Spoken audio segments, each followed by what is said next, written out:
Well, hello everyone. How are you? What do you think about this new beepy, boopy, futuristic music that we've got going on here? Isn't that cute? That's a new addition. James found that one. Um, but hi.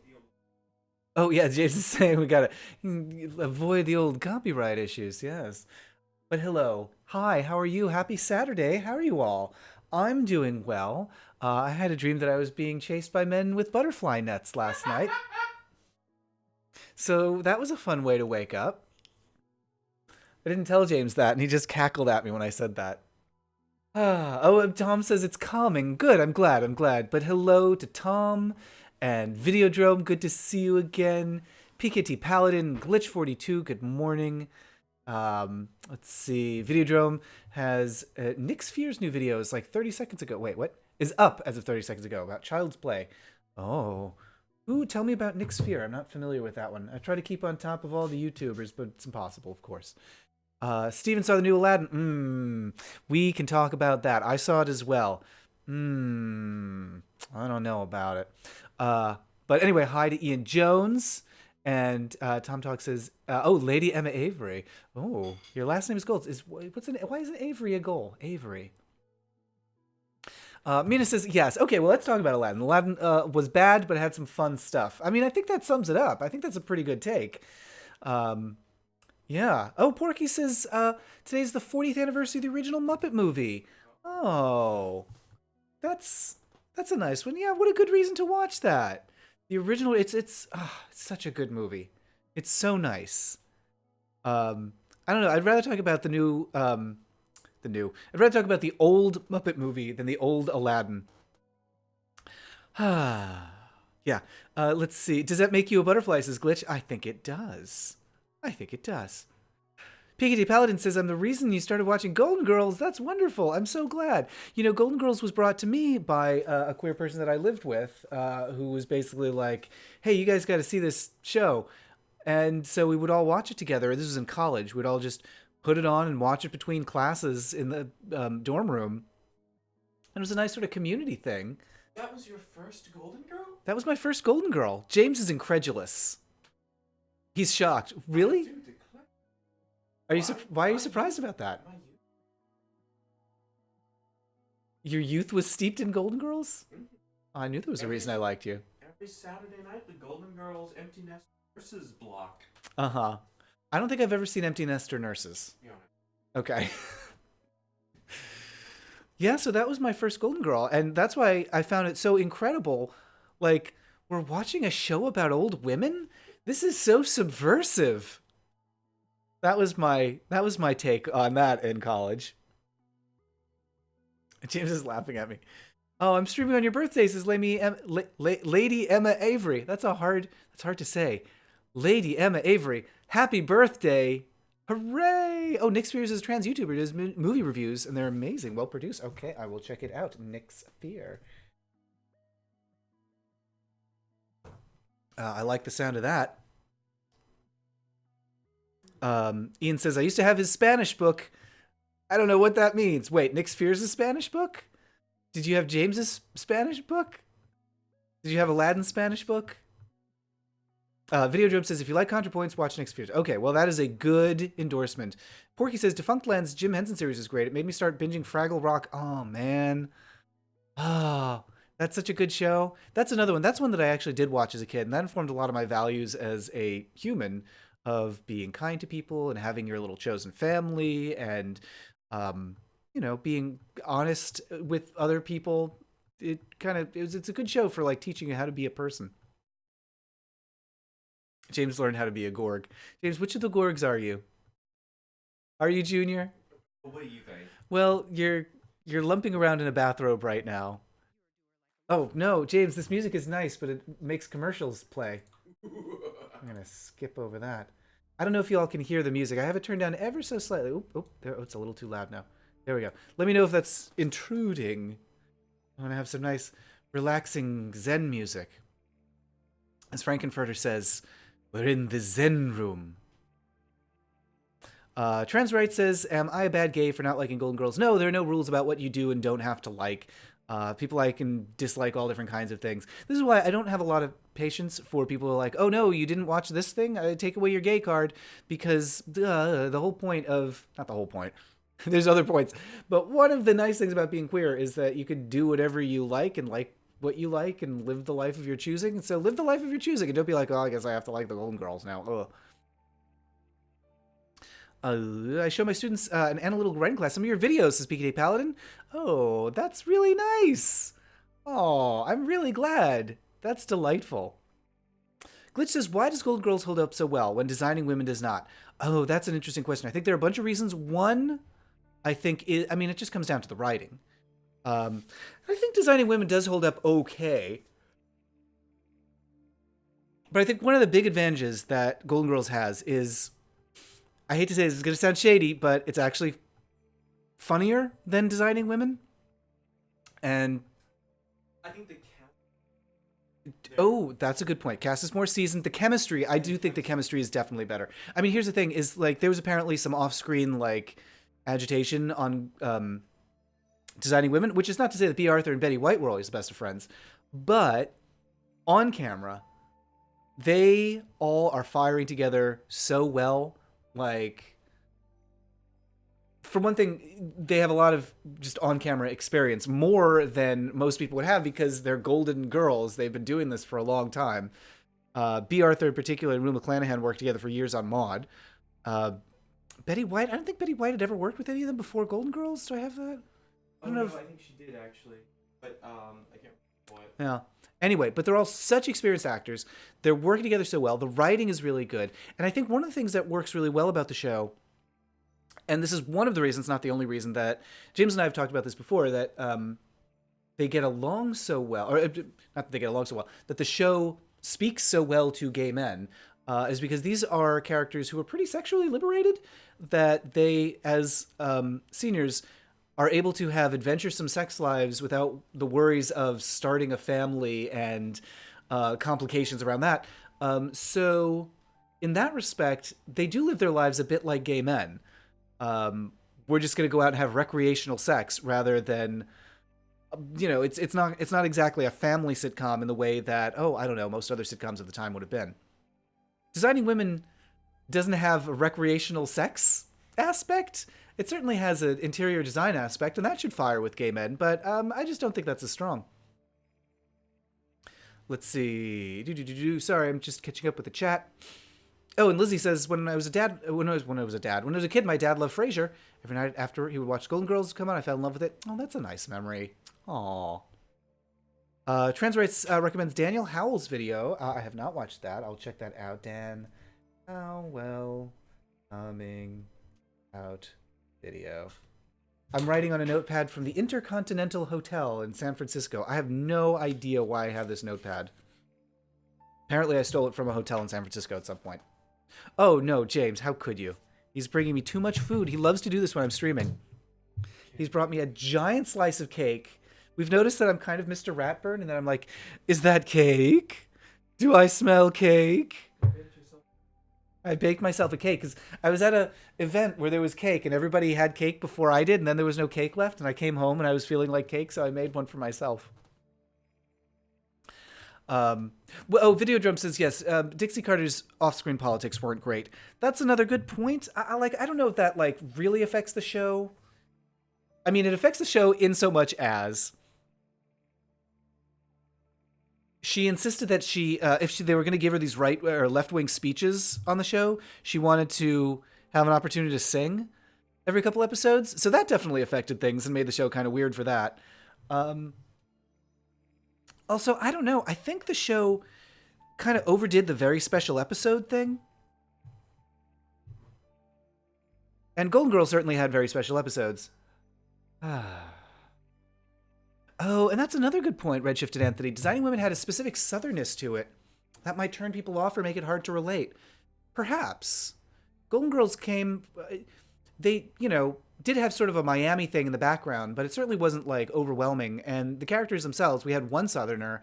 We had someone who was very New York. Well, kind of. We had Betty White, who was, I don't even know where... obviously, St. Olaf. Did she live in St. Olaf her whole life, though? Oh, yeah. Oh, well... assumed. I thought that she married and got out of there. I don't know. But she's from...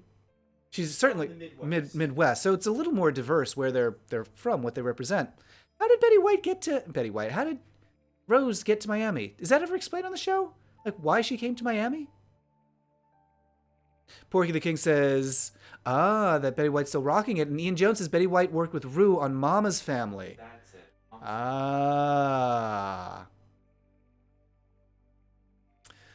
Stephen Shepard wants to know my thoughts on the Wayans brothers on In Living Color doing their Men On series. I remember that, but it has been a billion years since I watched it. And based just on my limited memory, I have mixed feelings because on one hand, I'm pretty sure those are heterosexual men doing an intensely gay stereotype. On the other hand, I remember it being actually funny. Thing is, if there were a pair of YouTubers today who just summarized movies and then said, "Hey, did it," like, Yeah, it would actually go over pretty well. I think I remember it like actually being pretty funny. I think the reason that I didn't hated it, as I recall, and it's been a long time since I've watched it, so I think it's maybe time for me to revisit, is the characters themselves, despite being stereotypes, were not the butt of the joke. They were not being made fun of. They were actually in a position of authority and power, I think, but still problematic that it's straight people doing it. So I need to go back and watch that. Lady Emma Avery says, just mail the cake if I don't want it. I mean, I'll have it. Here's the thing is, like, James gives me these big, heavy breakfasts first thing in the morning, and it just makes me feel like, bleh. Oh, Andy says that she lived in St. Olaf until Charlie died. Okay. Tom talks, that is a poetic line? An apple tree turned upside down, growing leaves from its old roots. That's just a beautiful line of poetry. It's somewhat like Tyra Banks's infamous line, a photo of a dead cat giving birth to an octopus on an abandoned road. That's a line from the book Model Land, which we talk about on my special Patreon podcast, Cozy Pants, which you can listen to if you subscribe on Patreon at patreon.com/Matt Baume. There's a link in the description. People at the, I think, $4 and up level get our special Cozy Pants podcast, where we talk about Tyra Banks' fantasy novel. We do a chapter a week of Model Land. And in our last edition, oh boy, we got to the chapter with a photo of a dead cat giving birth to an octopus on an abandoned road. Anyway, that's what that reminded me of. Porky the King says, I came out as MTF trans to my parents a few weeks ago. They don't understand, but they can help me reach comfort. Well, I mean, you know, everyone's on a journey, right? It sounds like they can help you reach comfort. Makes it sound like they are doing their best. Like, it sounds like they're not mean about it, which is a start. You know, if it is big news to reveal to somebody. I mean, it's two big pieces of news, right? One is there's a pretty significant detail about yourself that your parents didn't know, and now they have to adjust to some new piece of information. And two, there's the information that you trusted them enough to tell them, which, you know, is a big thing. It says a lot about your relationship, something positive about your relationship.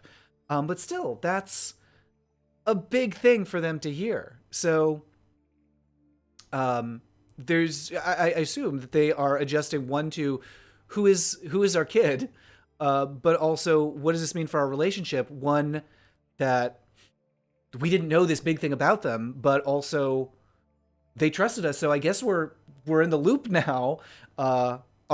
Basically, I think a question they're probably asking themselves is, are we good parents? So, and also, what does our kid need from us? What does Porky the King, as I'm sure they refer to you, what does Porky the King need from us? And so, you know, they've got a lot that they're figuring out, as you've got a lot that you're figuring out. Tommy says, hi, Matthew, found your videos not so long ago. It really encouraged me to start educating my parents about the community and history. They seem like totally different people now. That's great. Oh, hooray for that. What sort of stuff have you been educating them about? History-wise and community-wise? That's really good. Are you showing them, like, the TV stuff or the, like, political stuff? Neil says, Amir Ohana recently made Minister of Justice in Israel, first LGBT minister there. Wow. That is very impressive. I didn't hear about that. That's great. Minister of Justice. I mean, that seems like a good role for a queer person to be in. Tom Talk says to Videodrome, I live for the socialist overtones. Is that about something in particular or just like in life? Wait, what about fish that fly and birds that swim? I don't know what that conversation's about. Men on Film, love it or hated it. To a young black person, it was nice seeing representation of black gay people on TV. It matters a lot. That's the thing, is on, like, there's so many on one hand, on the other hands with them. Because on one hand, that is not an accurate, by any means, representation of queer people, of black people, of queer black people. But it isn't an inaccurate depiction of, like, I don't want to pretend that I don't know people like that, because I definitely do know queer people of color who are very femme, who basically talk like that and are, you know, have the, like, hated it and they have the poofy sleeves and everything and the tiny hat or whatever. So I don't want to be like, that's a stereotype and it's unrealistic and nobody's actually like that, because I'm like, ooh, well, actually, kind of. And so, and yeah, like at the time, and still, I don't want to be like, well, back then there was a diversity problem on television, not like today. But back then it was particularly bad. Like, I'm trying to think of other queer black people of color, queer people of color that you would have seen on TV in like 92. I don't know. I'm not coming up with a single one. Aside from Rue. My So-Called Life. Oh, later. Yeah, Ricky on My So-Called Life in like 95. Are there 93? Was it 93? I thought it was my second year of high school. Hi and bye, my mom's visiting me this weekend, says Charles. Hello to you and your mother. Vincent Lesgar says penguins. I don't know what we're talking about there, but I mean, I'm not opposed. Pedro on The Real World. Pedro, oh, of course. Pedro on The Real World. I mean, that's a much more nuanced depiction of an actual person and not a stereotype. But of course, nobody's gonna like be like the gay who represents all gays. Diego says, hey, Matt, long time watcher. I'm in Seattle right now. Hello, welcome to Seattle. That's my hometown. Hello. Sorry the weather's not a little bit more sunny, but, you know, what can you do? It's not my fault. Just got here. Can't put the volume loud enough to make anything out. Trans rights.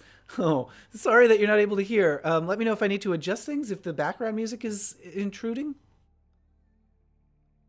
Courtney says, what are we talking about? Just got here. We're talking about penguins. We're talking about in living color. We're talking about my giant slice of cake, which I have not tucked into yet. I'm waiting for my tea to cool because I need some tea, for heaven's sake. I'm trying to get my parents to understand my own bisexuality, the terms to use for different queer people, pronouns, and the importance of pride. Whew, okay, that's quite a curriculum. D says, I've been following your channel for a while. I grew up in an area with no LGBT resources. At 39, I think you and I had a cultural sphere, like the same cultural sphere. Representation on TV was so important, even the smallest kind. Yeah, so even if it was, Spin City had a gay black person of color. I don't know why I keep saying black person of color. Yes, a gay black person. Spin City. Okay, well, that was later in the 90s, but still. Okay. Vincent has a gray bird that you've named after Dorian Gray. That's lovely. I like that. Tommy's, okay, your mother's getting much better with the terminology. Correcting, I mean, here's the thing, is I don't mind somebody saying the gays if it's affectionate. Like, I think there's a way to be like, oh, the gays. I don't know why I said that like Mrs. Doubtfire. But, in a way that isn't, it's all about intent, right? So you could definitely be like, ugh, the gays. But you could be like, yay, the gays. Bread Napkin suggests Mannequin and Mannequin 2 on the move. Yes, sure, okay. Yeah, another, heterosexual portraying a very flamboyant, stereotypical black man. But, okay. I mean, I don't hate it, is the thing. Is like, he's the hero, he's empowered, he's a good person. So, I think he's good. I think he's Meshach Taylor playing Hollywood Montrose. I don't hate.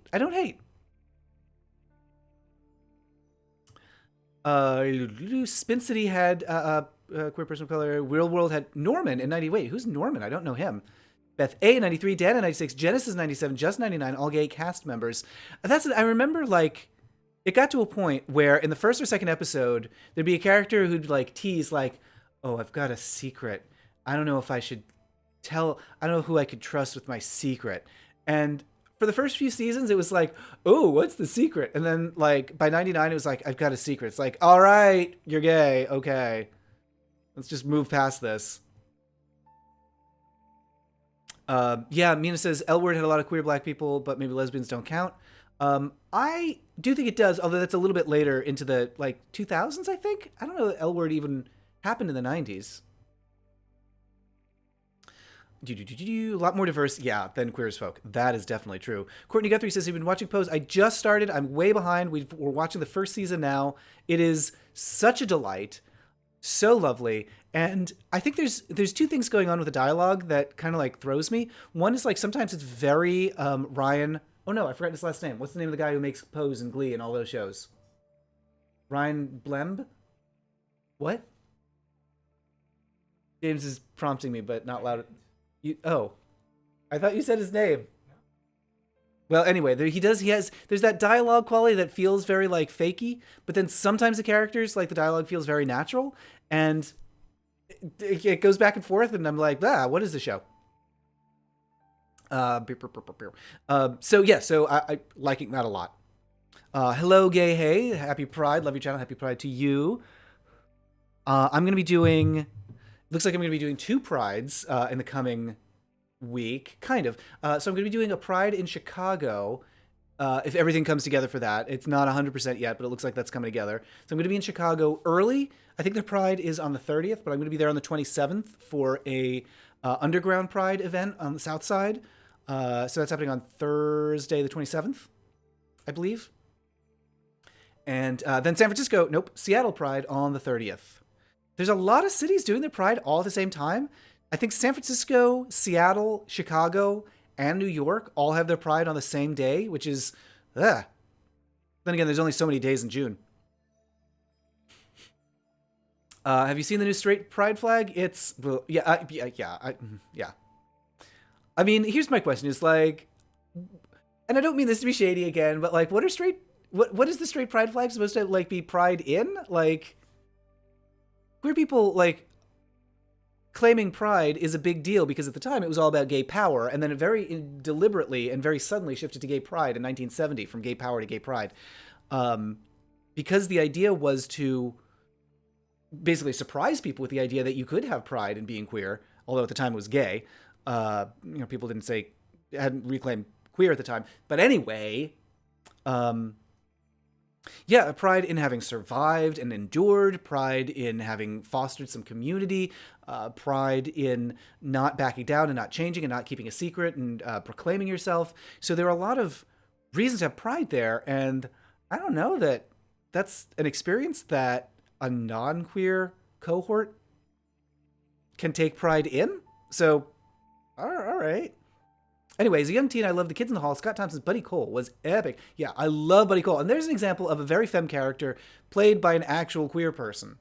I don't know how femme Scott Thompson is himself, but doesn't matter. Anyway, Buddy Cole, yes. I have been talking to people about Brooklyn Nine-Nine. Have not done a video about it. I haven't watched a lot of the show, but I think it's great. We have another queer person of color in a leadership position. I think that's marvelous. Definitely not playing the stereotypes with that character. Again, marvelous. Mina says, literally was watching a Buddy Cole monologue before coming here. Which one? My favorite one is the one where he's in the graveyard. There's a dialogue in Mannequin where a straight lead actually slams security guard for being homophobic. So a Hollywood movie where a straight character actually speaks in support. Yeah, Mannequin, a very important film. Against all odds, believe it or not. Yeah, somehow it's an important film. D never got into the L Word, didn't identify with any of the characters in it, but I did with the women and men and queer as folk. I guess that mimics my experience in the community. Libby's Journal ordered a new book last night, These Witches Don't Burn. It's set in Salem. It's about a cup and the bag. What? It's about a cup and a bag of the main character. What? A bag of the main character is a lesbian? I think there's a typo in there, and I'm not sure which word it is. Oh, North Carolina Pride is October. Okay, honestly, I wouldn't be mad about that. If we just had like different prides throughout the year, and maybe you know, each month has a slightly different theme. We could do with like gay wrath and gay sloth and gay avarice, or I don't know. But yeah, I'm down for like queer events throughout the year rather than all in June. Robert says, how long will you be in Chicago? Real brief. Flying looks like flying in Thursday morning, departing Friday afternoon. Or maybe it's the other way around. Flying in Thursday afternoon, coming out Friday morning. It's a quickie, so to speak. Have you read Lumberjane, says Lady Emma Avery? Only a little bit. I've not really dove in. I saw that it was a question on Jeopardy recently, which is lovely. Yeah, no, I want to get into Lumberjanes because I've heard good things. And I read a little bit of it. There was a free comic day comic, and I was like, oh, this is good.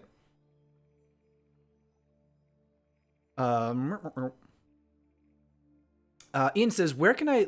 Wait, you're looking for an article of gay-themed television episodes? Where can I link an article? Do you want to, like, post a link in the chat? That's totally fine. Robert says, the dates for Pride all centered around the date of the riot. Well, yes. I mean, that is the thing. But we can't all do Pride exactly on June 28th. So we got to space them out a little bit. A lot of fandom for Scott Thompson in the chat, which is lovely. Where can I link an article of gay-themed episodes on television? I think, Ian, are you asking if you can post a link here? Which is fine. Oh, Juan is here. It says, Bark. Hello, Juan. Oh, whoa, who's this? Redshifted Anthony says, my favorite buddy Cole is the one where dinosaurs assault him his friends at the gay bar. I do remember that. I don't remember why that happens. But I do remember that. I don't remember why that's in there. Edinburgh Pride is June. Glasgow Pride, October. Yeah, so I like the spacing out. I think that's cool. Oh, and yes, Trans writes, Art, you sent me art. Where did you send it to me? Wait, hold on. I'm back now. Do you see my art? I added you on Twitter. Okay, let me check. I have a bunch of things in my inbox. La la la la la la la la. I'm checking that I need to respond to. Yes, yes, yes. Oh, hey, hello. Somebody just sent me a message that says hello, handsome, which is always very flattering, but thank you. Okay. Wait, where did you send it? Because I don't actually see it on Twitter. Wait, oh, or is it, did you just add, hey, here it is. I found it. Yay, penguins, yes. Oh, what? This is amazing. I don't know if it's going to show up. There, I have to hold it kind of at a funny angle, but yes, there it is. Wait, what are we looking at here? This weird artwork is by other people in the live chat. Penguins for the win. Hooray. Oh, this is the tree, the apple tree with fish, flying fish, and birds and penguins. Okay, I'm catching up. Now I see. Whew. Sorry, it took me a while. Redshifted Anthony says, gay sloth as I lounge on the couch watching this. Yes, I am all in favor of that. Have some tea. Juan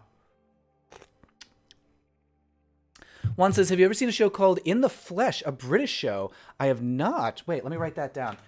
In the Flesh. It sounds like it's either sexy or disgusting, like a horror thing about like, ugh, flesh, I'll peel your flesh. Oh yeah, D says, I'll never forget Buddy Cole coaching the lesbian softball team. That's such a good one. There's a lot of good jokes in that one. My favorite moment is so he hits the softball. It flies so far, it goes around the world and comes back and he catches it. And it's got all these stickers from different like countries that it's been to. And he goes, this ball's been around more than I have. It's a good joke. How do you feel about yaoi and bara, Japanese anime or manga with gay relationships? Love it. I think it's great.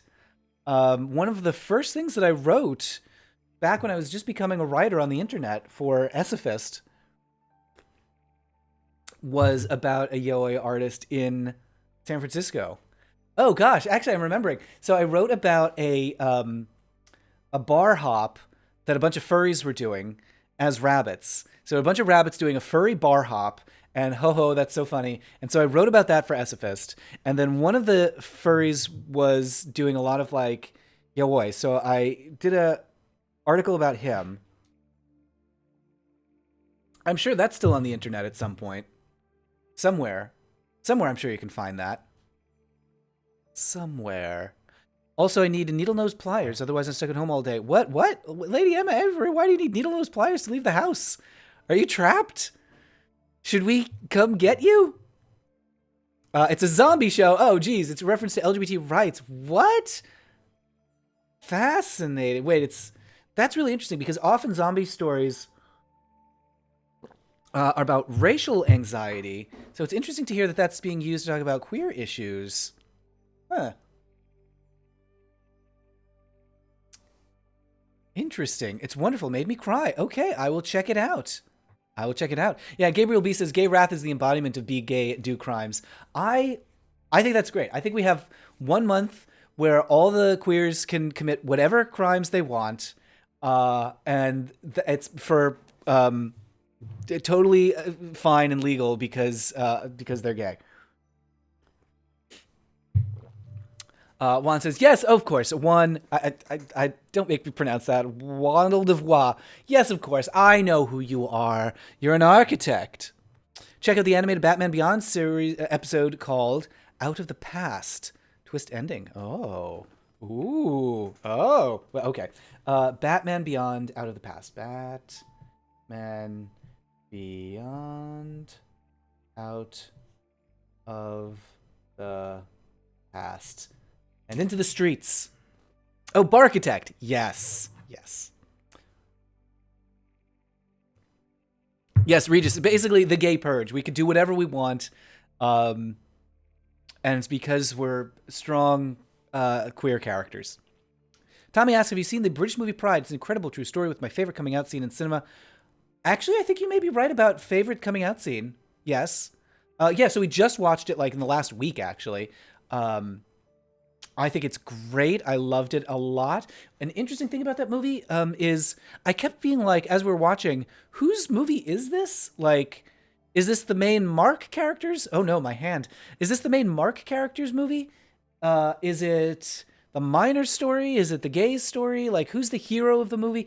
And nobody is the answer. Like, it's a movie that very deliberately doesn't assign a main protagonist, and also doesn't have a specific main arc. And so it's very different from like what we expect from a more formulaic, Hollywood style movie. But also I think a more compelling story, and a really delightful reminder of the importance of intersectionality and that one person's struggle is not their struggle alone. And you gotta have allies. You gotta recognize that your fight affects somebody else's fight. And I just gave a talk about Stonewall and the importance of trans women, or I'd say people that we would identify. Terminology is tough here. People that we would today identify as queer and trans people of color. The importance of those people, not just at Stonewall, but in the decades leading up to Stonewall, going back to the Harlem Renaissance, and like the wide range of queer people in that community. Gladys Bentley, who was a lesbian singer who performed with people in drag. Claude McKay, a bisexual writer. Who else? Well, anyway, lots of people involved in the Harlem Renaissance. And so anyway, the point is that a marginalized group adopting pride as a motivating value is not a new idea that suddenly sprang to life because police raided a gay bar one night. And so I like the movie Pride because it's all about how one person's struggle for liberation is intersectional and dependent in a lot of ways on another person's struggle for liberation. They have similar adversaries, and their resources should be shared because marginalized groups are never going to have the resources of the mainstream. And so by pooling them together, we're greater than the sum of our parts. Yeah, so anyway, yes to Pride. And that coming out scene, just beautiful. Ooh, Vincent's making courgette fritters. How exciting. That's marvelous. Yes, and do make a calming mint tea. That's important. Oh, your bike brakes fell out, so I need to put them back in. Ah, okay, so that's why I need the pliers. Yikes. Okay, yeah, don't go out without brakes. I feel like trying some more stuff. Do you have more suggestions? Yeah, please, everybody, post some suggestions for trans rights. I always like to see cute little animals. I'd like to see some rabbits, please. I like a bunny. Let's put a bunny in some pictures. Natasha says, explain Be Queer Do Crime, saying, I keep seeing it around. I'm not sure where the origins are. Honestly, neither am I. I know that there's there's a piece of clip art it's not clip art really. It's a political cartoon from like the 1920s, I think. There's supposed to be like an anti-communist propaganda or something like that. And maybe it's anarchist. I don't remember. It's like a skeleton holding a torch and a scroll. And I don't know if it originally said this or it was doctored to say this. Be gay, do crimes. But anyway, that's where I always see it. And I think people have just kind of adopted it because it's so fun. Lady Emma Avery says Margaret Thatcher was the worst. She wasn't good. I don't know about the worst. But because, you know, like I'm looking at some of the things that Ronald Reagan was doing around the same time, and I think those might be worse. But I'm not going to say she's great. She did have a lot of good quippy one-liners. I don't know if that redeems her as a person, but makes her slightly funny. Honestly, that may actually make her worse because it makes her slightly sympathetic. And it's like, oh, well, she was fun, though. And she really was not. Brian Dupuy recommends, of course, the Cellular Closet. I'm a big fan of Cellular Closet. I actually know the guy. This is such a obscure, I know a guy who knows a guy. I know the guy who edited the Cellular Closet. He was on Sewers of Paris not too long ago. Jeffrey, Epstein, I think, is his name. And also, I know the guy who claims, I don't know if this is 100% true, but I know a guy who claims that he was the one who, before the Cellular Closet was a documentary, it was a live presentation that Vito Russo would like go around to like colleges and do talks about, and he would show the clips live. And so this guy that I know in Seattle, Mark, has stories about being the one who would thread the projector for the clips. And that's a good story. It seems like he would bring you like around with him just to thread the projector. That seems like a weird thing just to have like an assistant to do, but like, I don't know, maybe. I don't see why not. D says, thoughts on the New York Times no longer doing political cartoons. Here's the thing is like, I never really loved political cartoons. I like when somebody takes them and writes BK do crimes on them, but I think there's some great political cartoons out there. And I think there's a lot of terrible ones.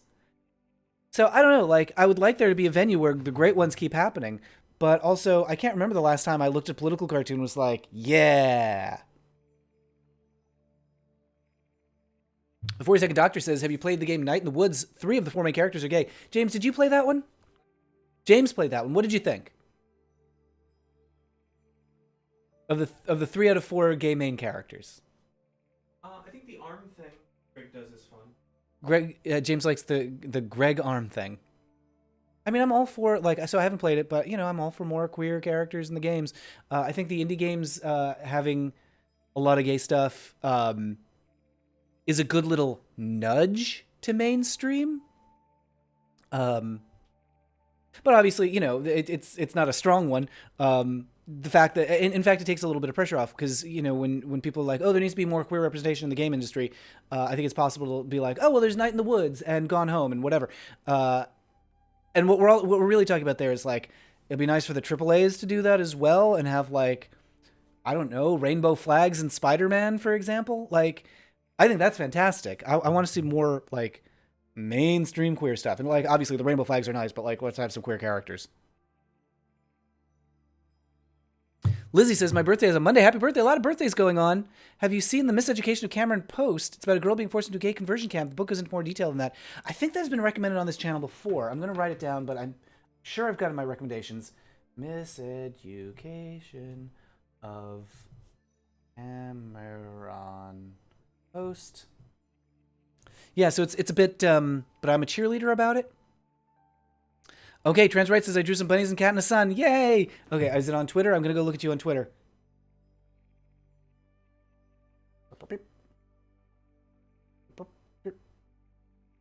Everybody go to follow at TransMX. Oh boy, it's hard to say. TransMXSC.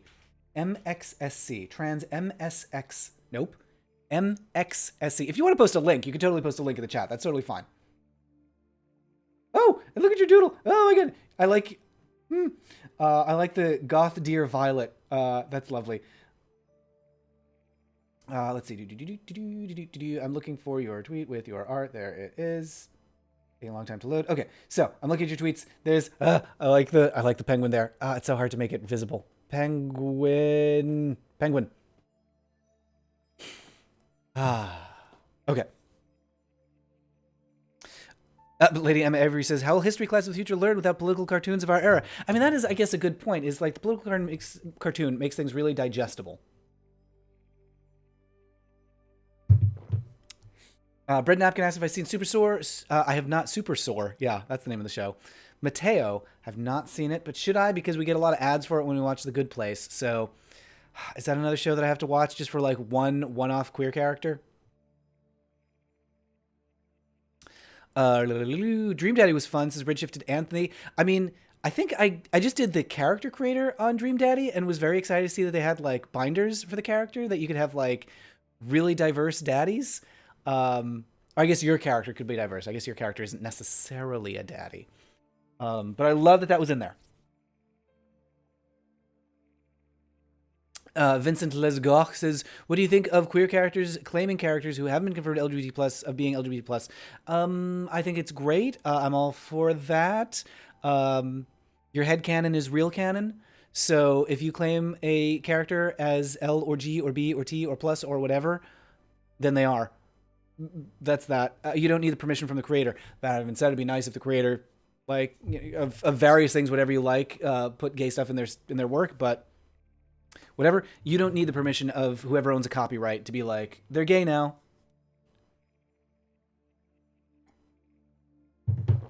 The Nibs is great political cartoons, and they will email them to you for free, or look it up through Facebook. Oh, okay, that's nice. Lovely. Yeah, I'm thinking about characters that have been claimed as queer, because I just recently I gave a little talk to a PFLAG group here in Seattle, and we were chatting afterwards about Steven Universe and some other stuff. Then we got talking about video game characters, and somebody said that they wanted to claim Sonic as a trans mask character, and I'm like, good, great, do it, go for it. And strangely, this isn't strange exactly, it's just like something I'm at a loss to explain. They're not the first person to tell me that. Like, I've heard multiple people say that they want to claim Sonic as trans, and sure, I just don't know what that is. Oh my goodness, this is delightful. Yay. So here, I'll try to turn the brightness down. I don't know if that will help. Oh, that did kind of help. But it's still so reflective. It's like impossible to angle. So there's a sun. Hooray. Hard to see. There's some cats and a rabbit. Wonderful. There we go. What if oh, it's spinning around. Anyway, wonderful. Trans rights. I love it. I'm so pleased. So pleased. Thank you for doing art to accompany the stream. Princess Mew says, I'm reading through In Present Tense by Carrie Pack. Ooh, okay. What is that about? In Present Tense. I like that it's got tense right in the title. Carrie Pack. The Steric debacle in Teen Wolf. Was it a debacle? Oh, that they coded the characters queer, but then baited the viewers and were like, nah, sorry, never mind. Yeah, that's annoying. Like, honestly, Star Trek The Next Generation did that with Data and Yar. They're the queerest characters on the show. And in the very second episode, they had them have sex to be like, look at how heterosexual this pairing is. Which is not to say that they couldn't be bisexual or pansexual or whatever. But I guess Data in particular is asexual for the rest of the episode. For the rest of the series. More or less, he tries to date and he's bad at it, and that's the one time that happens. So anyway, yeah, frustrating when that happens. High Tension, 2003 French torture, survival, stalker, kidnap, horror, thriller. Where the twist is the killer is actually a predatory gay woman, mad that her best friend isn't sexually attracted to her. Okay, that's certainly a trope. I mean, is it good? Because it sounds like there's like the way that could go is like the killer lesbian is. We've seen it many a time. Langston Hughes, Blessed Assurance, a short story about a black father noticing signs his sons may be queer. Oh. Oh, okay. Oh, Langston Hughes. That's the other person I was trying to think of earlier. Blessed Assurance. Langston Hughes. Conflict in Birmingham over teaching LGBT acceptance in primary schools caused me a great deal of emotional distress. Ugh, yes, very frustrating. It's so weird that it's coming up now in this day and age. It'd be nice to think we're past that kind of thing. But, yes. Oh, Videodrome says, high tension is gross. I know gay women who hate the neon demon. I can't speak for women, but, you know. Opportune says, I'm off in a few minutes to see the world premiere opera Stonewall based on You Know What. Oh, yes. I assume it's based on just, you know, a stone wall in New England meandering through the forest. Ashley says, if anything was like, oh boy, I'm very curious. Opera Scene, I'm going to be curious to hear your thoughts. I assume that, are we going to look at Parterre Box to see a review of it, or is it going to be the New York Times, or is it going to be somewhere else? Because I definitely, yes, is it about Stonewall Jackson? I'm definitely curious about how it's handled. Like, whose perspective it's from. Is it from the... Like, are we going to see stuff like... One of the details that I find really interesting about Stonewall is, like, we kind of, like, hold it up as, like, oh, it was a palace for queer people. It was their safe refuge. But it was actually really dangerous. Like, it was run by the mob. It didn't have running water in the bathroom. Or no, actually, I think it had running water in the bathroom, but it didn't have running water behind the bar. So, like, none of the glassware ever got washed. It was just, like, they'd swish it around in old, like, soapy water, and that was it. So, ugh. Yeah, Stonewall, not a great place, but it was the one place in New York that had same-sex dancing. So, you know, it's that or nothing. Also, there was, like, a lot of bribery issues where, like, the mob would, like, collect information about people and use it to bribe them. So I'm curious if it'll, like, portray, like, the Stonewall warts and all. And also, of course, how diverse are the rioters going to be? Are we going to get, you know, queer, trans people of color in the riot itself? Because that is, you know, that was a big controversy with the movie that came out recently, that it made it all, like, centered the white guy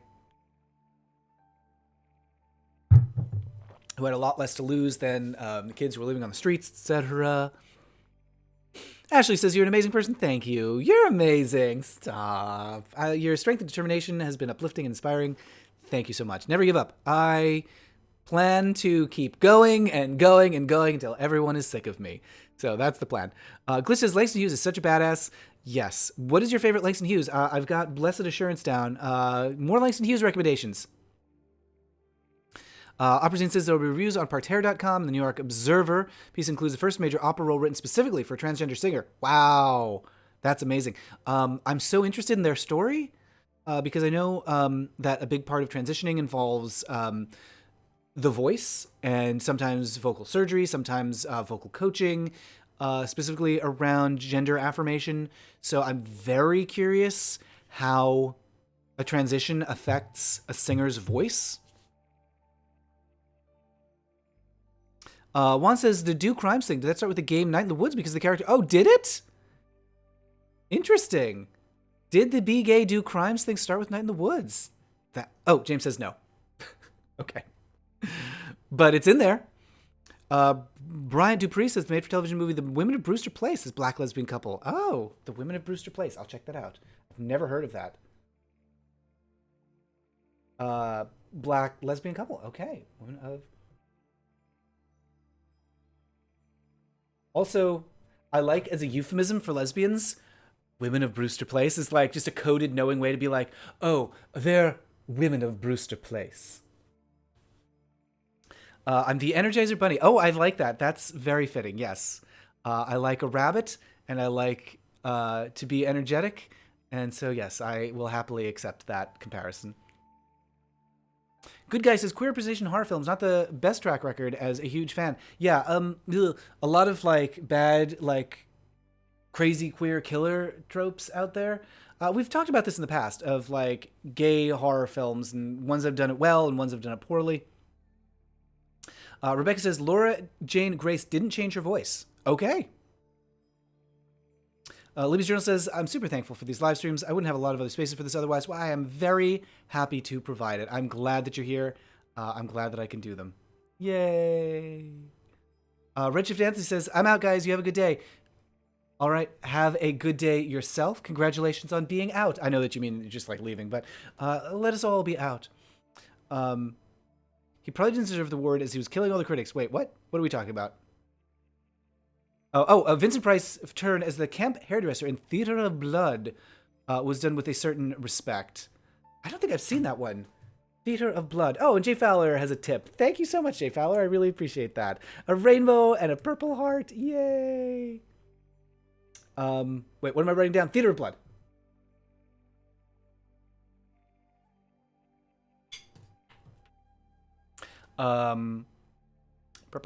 He didn't deserve the award. He was killing all the critics. Does that happen in the movie? In Theater of Blood? Gay character by a truck. Wait, was killed in The Bride of Chucky. Aw, jeez. That's frustrating. Wait, The Bride of Chucky is that the new... No, that came out a long time ago, right?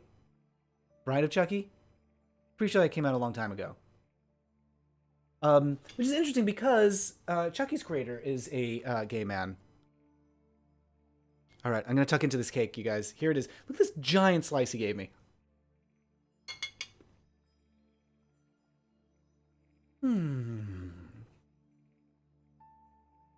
Abrazine says, Vincent plays a serial killer, murdering the critics who gave him bad reviews. I mean, I like that is a thing. James, can I have some more tea? Yeah, 98. It has Jennifer Tilly in it? Is that right? James, does that sound familiar? Bride of Chucky? I saw somebody mention Diana Rigg a second ago, and I'm like, she's not in Bride of Chucky. Oh, Diana Rigg is in that one? Okay. Vincent Price and Diana Rigg? Are you kidding me? That's amazing. Actually, what that reminds me of is, like, Murderous Theater Person. Have any of y'all seen Peaches Christ's movie, All About Evil? Starring Natasha Lyonne, speaking of But I'm a Cheerleader, Natasha Lyonne and Mink Stoll.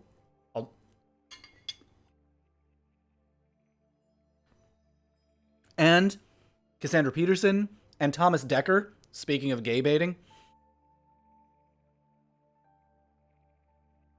Good Guy 630 says, I've had several debates with people. Is Norman Bates... Wait, what? Oh, is Norman Bates trans? I'm going to say no on that. My gut is to say no. I could be talked out of it, but I think it would be a challenge to talk me out of that. Yeah, John's mustache. The more that I think about it, the more I think, like, absolutely not. I don't think I could be talked out of that. Yeah, because I think it's more about his mother, right? Yeah. It's like... it's definitely not about his, like, gender identity. Yeah, it's about his psychosis, about his mother. Yeah, I think that's a hard no. Yeah, Good Guy says he isn't trans. That's what I thought. Here's the thing. It's like, I think that's a real misunderstanding of everything. Putting on a wig and a dress doesn't make somebody trans. And having a mental disorder doesn't make somebody trans. There's a specific thing of...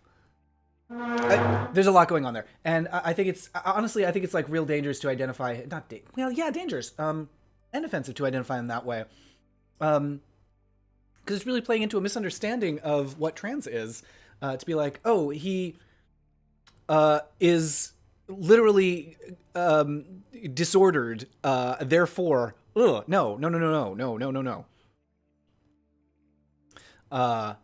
No. Hard no. Yeah, I'm glad to see, like, pretty universal agreement in the chat. John says, the chair squeaks sounded like the world's loudest bee flying by. I've got a little bee in my bonnet. Bees?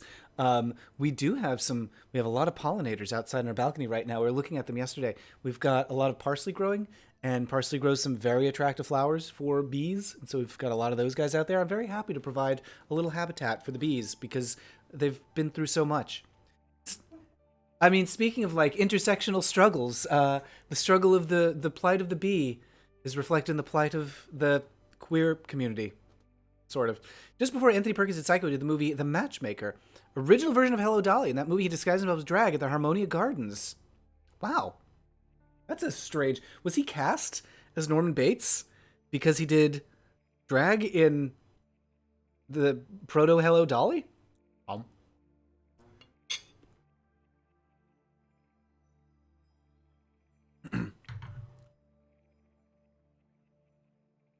Angela from Sleepaway Camp. Yup. Oh, well, so what I was saying yup to is problematic character. Angela from Sleepaway Camp is one of the few truly trans horror villains. I think I need to watch that before I'm ready to agree with you about that. Because again, I don't know, like, I definitely don't want to conflate being in disguise with being trans because they're two completely different things. But also, I haven't seen Sleepaway Camp. I've only seen clips from it, so before I really make a call there, I want to know what I'm talking about. Brian Dupree recommends James Baldwin's Go Tell on the Mountain. Main character is a gay black teen in Harlem. Interesting. Brian says, I attended predominantly black high school. Most of the novels we read had black gay characters. Wow, really? Awesome. Recommend more books. John says, yeah, there's some debate about, like, is Mother in Psycho trans? And that's another...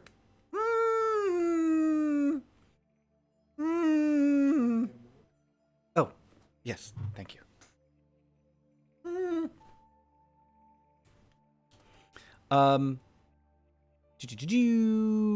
Bearwoody says, still hoping for a review of Parting Glances. Arguably, first movie by gay people for gay people. Such a positive message. Passable plot. Passable. Oh.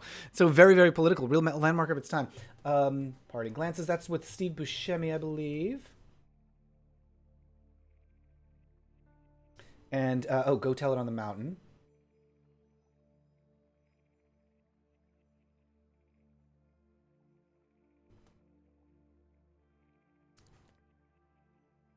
Yeah, Videodrome, like, that's the sense that I get, that Angela in Sleepaway Camp 2 is the buzzkill type of character. Sex shamer, body shamer, slut shamer. Definitely not like, there are queer monsters that we love to identify with, like Ursula and Vincent Price. And then there are the ones that are like, ooh, I don't know about this. Like, I don't know, like Angela, it sounds like, or like Buffalo Bill or something like that, where there's something going on with gender and it's not cool. Whereas other monsters like Jafar are actually awesome evil. Doesn't 81's Dress to Kill have a trans killer, says Videodrome? Oh, boy. I mean, that's the thing. It's like this trope of, like, the trans killer, like, it kind of sucks. There's a movie from 74, I think. I can't remember the name. It's a cop buddy movie. It's something in the Bean. Set in San Francisco. And again, it has a killer in it who is like, oh no, this lady is an assassin. And it turns out, no, that was no lady. It was just a man in a dress the whole time. Which again, ugh.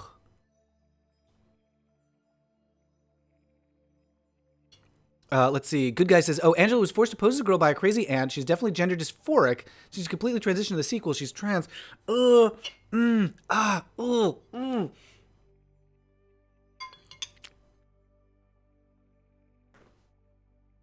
don't know. Forced to pose as a girl by her crazy aunt does not say trans to me. Juan says, I agree with Ursula being a gay monster, but I can't quite explain to anyone why that is so. Well, that's an interesting point. So let's talk about queer coding of villains in particular. Oh, Freebie and the Bean, Bear Woody. Yes, Freebie and the Bean. Okay. So something you see a lot with queer characters and villains in particular is that they're oozing and sly, and physically they don't do anything, but their power is all in their ability to manipulate. And so that is a really strong suggestion that a character is queer. It's a thread that runs through a lot of villains. And I mean, there's an easy answer to, like, what makes Ursula gay, and that is that the character is based on divine. So, yeah. But Ursula also has a lot of agency and power that we typically associate with masculine characters. She has authority in a way that movies typically do not assign to women. Same thing for, I think, Maleficent. And so, although that is not necessarily to say, like, therefore she's a lesbian, but she is transgressing some, certainly not like written down codified rules of cinema, but like, oh no, women can possibly be this, have this level of authority. But she is doing something with gender that you don't typically see in a movie, and that queers, to verb the word, that queers her. Video Room says almost all of Disney's characters are coded gay. Yeah, I mean, like Scar, for example. Could you say Maleficent is gay coded in Disney's Hades? Complicated characters. Particularly with Maleficent's reimagining later on. But my short answer would be yes.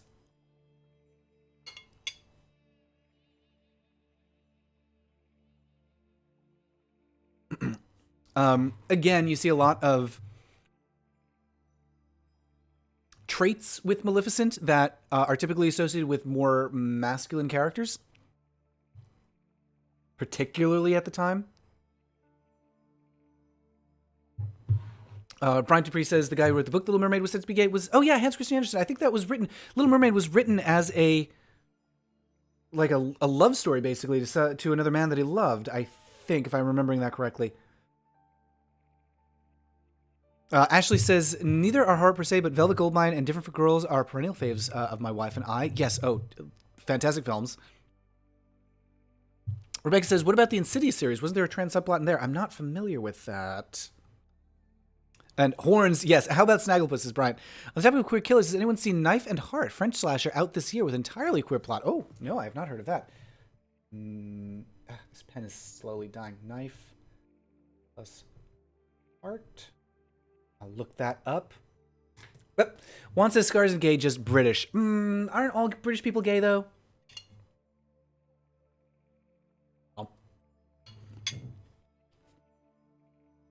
No, I would go to bat for Scar being coded as gay.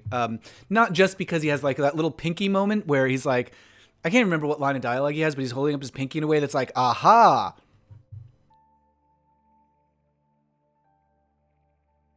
But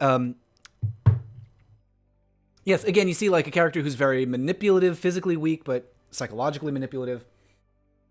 Brian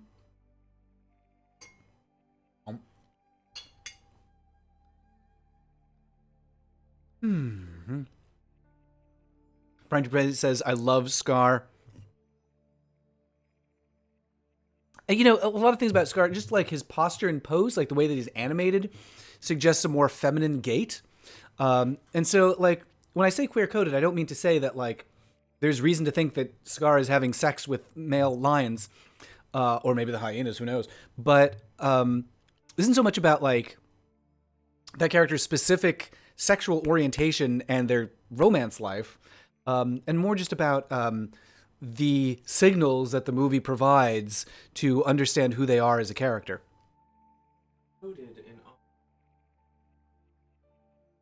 Yes. Oh, that's a good point. Yeah, that we get his brother, who is an idealized masculinity of powerful, dignified, physically powerful, but also he is respected and listened to, whereas Scar is certainly not. But also, like, Mufasa is direct. Like, Mufasa doesn't sneak or scheme. Mufasa is stoic. He isn't seething. Mm-hmm. That's true. Like, Mufasa doesn't have a lot of emotion. Basil and Radigan from Great Mouse Detective, practically ex-boyfriends. And Sam says, I'm a struggling young guy from Scotland who loves the work you've been doing. Keep it up. Lots of hearts. Yay. Hi, Sam. I'm sorry to hear that you're struggling, but, chin up. I don't know, something encouraging. It's good to hear that, because what I want people to know from the videos and the live streams and podcasts and all the stuff that I do is, just have that feeling of, we're all in this together. We're not doing this gay thing alone. We're doing it with each other and with our good friend Scar. Corey says, didn't Villains Code as Gay start in the 50s, 60s? Oh my goodness, no. Villains Code as Gay started long before that. Yeah, as long as there's been. as long as there's been villains, basically. Yeah. Yeah. I mean, you want to like go to Shakespeare. There's a lot of like that kind of thing, and a lot of it depends on how it's portrayed in the blah blah blah blah. But like in film, it goes. oh yeah, all the way back to the beginning. I'm trying to think of like I don't know if like I'm trying to think of like silent movie villains. But if you think of like the Snidely Whiplash archetype of like the scheming long mustache character tying a woman to the railroad tracks, like. Well, yeah, I mean, so like if you want a character, if you want an audience to instantly understand someone as a villain, they have to be socially unacceptable in some way.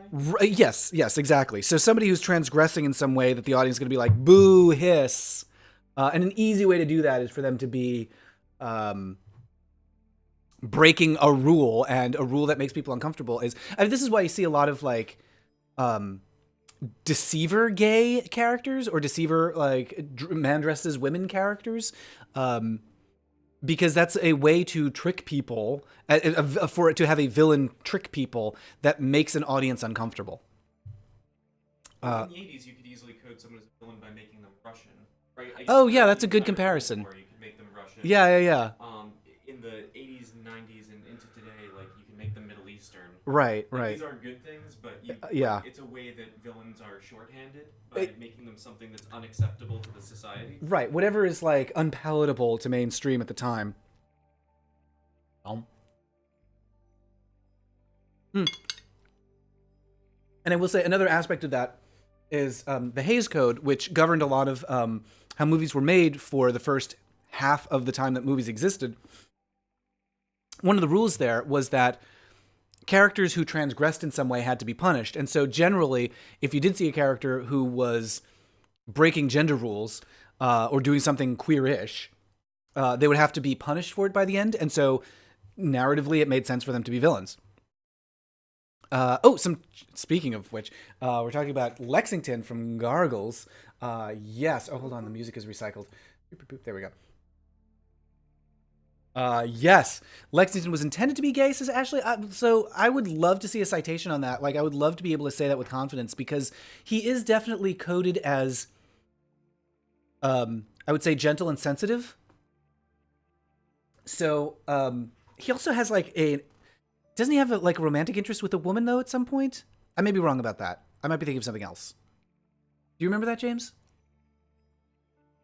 Vaguely, I feel like they all had weird, like, one-off, not romances, like weird relationships, one-off episodes.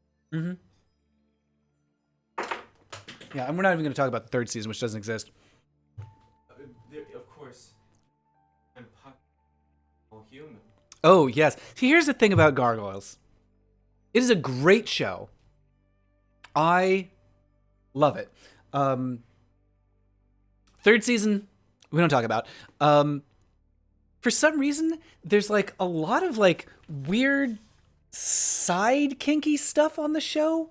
Like, there's a lot of like tentacles. There's a lot of loincloths. There's a lot of like goo. There's a lot of like people being bondaged, like chained up and tied to things. Well, naturally, the transformations. There's the werewolf business. There's the gargles into humans business. But yeah. Ooh, Rebecca Page brings up a great one. Strangers on a Train. The person who brings up the idea to swap murders. Very flamboyant. Yeah. And also, of course, Rope. Oh, the Dead Meat podcast is an entire episode about transrepresentation in horror, says Good Guy. That is good to know. And of course, Iceman from X-Men. I mean, there's a queer hero. Regis says, do you think the two Asian characters in Star Wars Rogue One were gay? Yes. I mean, this goes back to something I was saying earlier, is when you want to decide that a character is canonically queer, you just can. You don't need to wait for permission from whoever owns a copyright on them. Growling that and after the fact say they were, or maybe not. Did they like retroactively made them gay, like in Expanded Universe? Yeah, I forget if they Dumbledored it.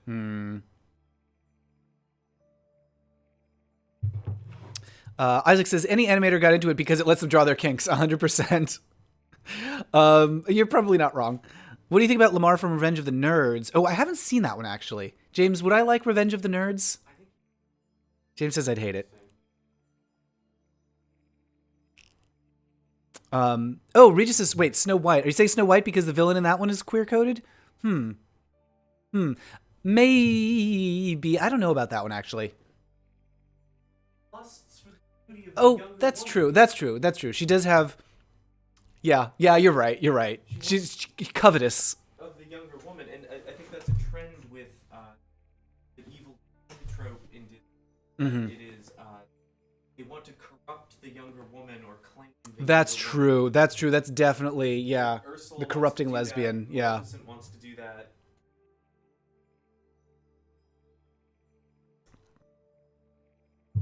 The monster in the movie Monster in the Closet is gay. Just looks like a green monster. It's actually very cute. He, like Swamp Thing, picks up the wicked hot guy and carries him off. What? Really? How have I never heard of this movie? Monster in the Closet? You're not talking about little monsters, are you?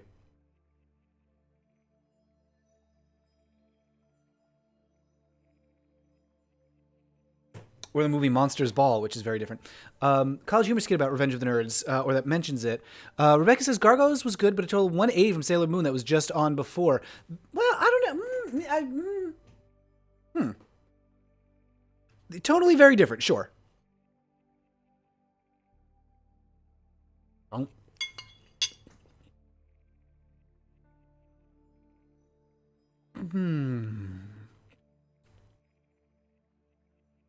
Brian says, what about Harley Quinn and Poison Ivy?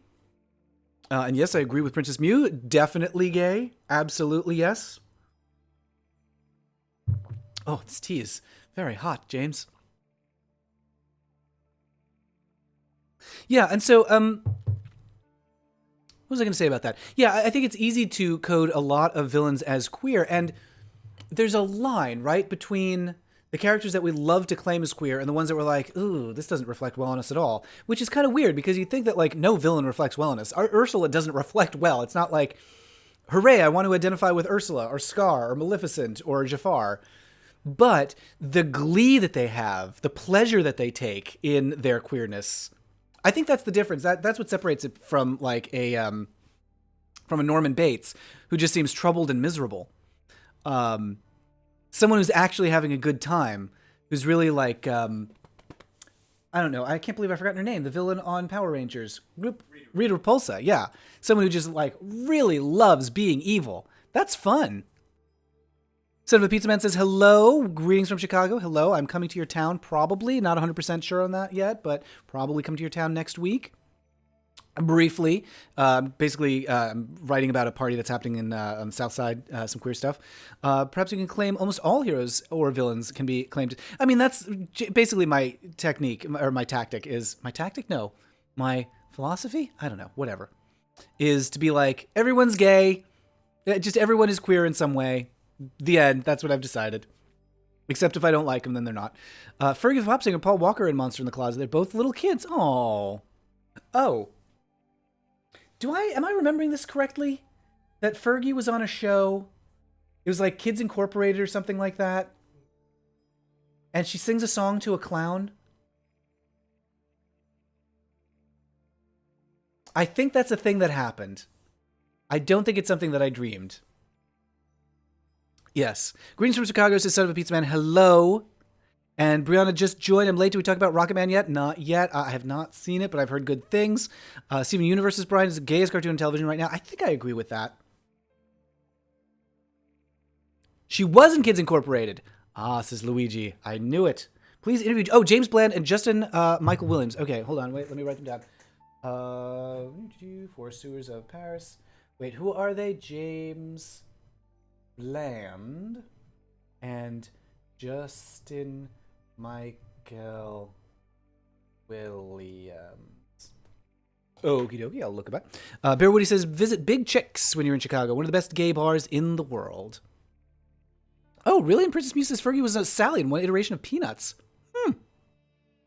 Libby Journal says, have you thought about covering fan fiction? There are a lot of gaying, yes, in fan fiction. I don't know where I would even begin. I mean, it's such a vast phenomenon. Like, how do you, like, cover fan fiction?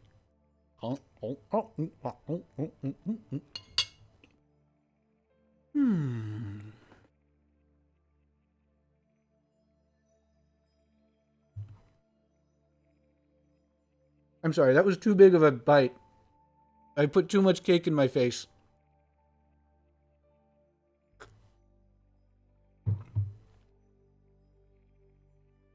Mm-hmm. Oh, goodness. Help.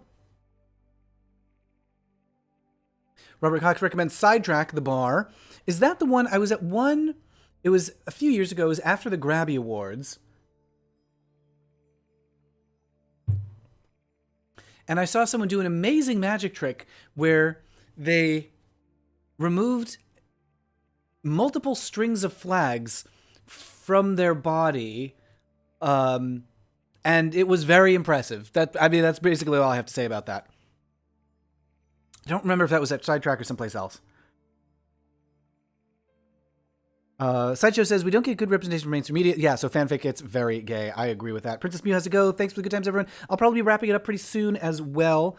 Looks like our next live stream is, let me just check my calendar, is not the 29th, but the 6th, I believe. James, could you glance at my calendar and confirm that the 6th is the next live stream? I may not even have written it down there. Wall calendar?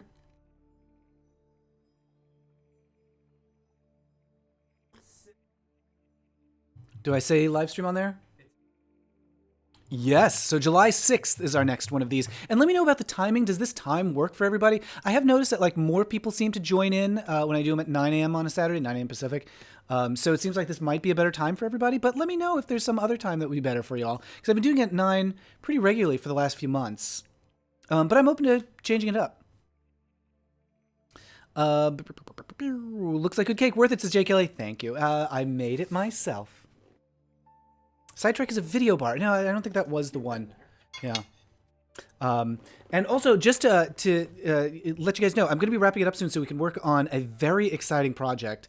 So our podcast that I'm sure you've heard about, Queens of Adventure, it's a comedy storytelling podcast featuring drag queens playing Dungeons and Dragons, having a blast. Patrons get special bonus episodes that are patron only. But next weekend, just for next weekend, we're going to make all the patron episodes, the patron only episodes, we're going to make them available for everyone to listen to. So we're going to make them public just for a little preview weekend, and you can listen to them then. Here's some delightful art that was done by the wonderful Chad Sell for the podcast. Oh, the shininess has a very weird effect on the camera. But yeah, so Queens of Adventure is going to be doing a little preview weekend in 1 week.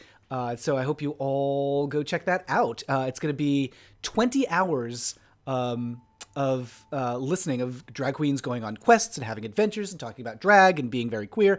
So I think you'll really, really enjoy it. You can follow at Dungeon Drag on Twitter for the details there, or sign up for the Queens of Adventure mailing list at queensofadventure.com.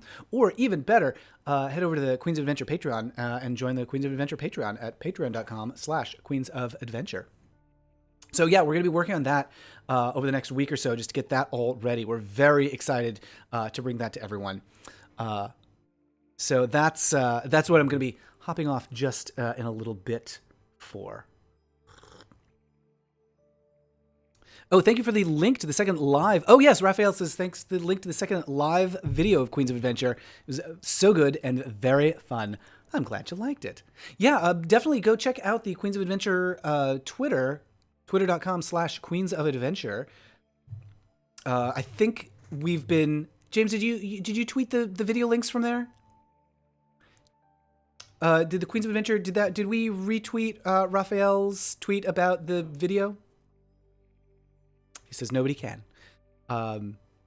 Yeah, so go check out. That's the project that is consuming a lot of our time and attention these days, and it's very fun, very rewarding. If you like being a part of a big queer community, you'll love being a part of a big queer community where we're actually going on adventures and saving the world and questing and doing all that kind of stuff. And of course, thanks to everyone who makes these live streams possible with your support on Patreon. I'm very grateful to you all. There's a link in the chat, or there's a link in the description to head over to patreon.com/Matt Baume and become a backer there.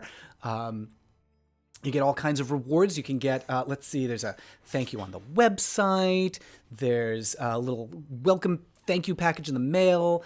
backers can get a signed book from me. There's, of course, the Cozy Pants podcast. You can hear James and I talking about all kinds of nonsense. So lots of great rewards for everybody who's making these goofy little projects possible at patreon.com/Matt Baume. And I think that's going to do it for the live stream for this weekend. We've been going for about an hour and a half or so, and it's lovely, as always, to spend this time with you. Join us in 2 weeks, July 6th, for our very next one. And yeah, I think that's about everything. Thanks, everyone. You're the best. And hopefully I'll be seeing you on the next live stream, and hopefully you'll be appreciating next weekend. Enjoy our little preview weekend for Queens of Adventure. And with that, goodbye, everyone. Goodbye.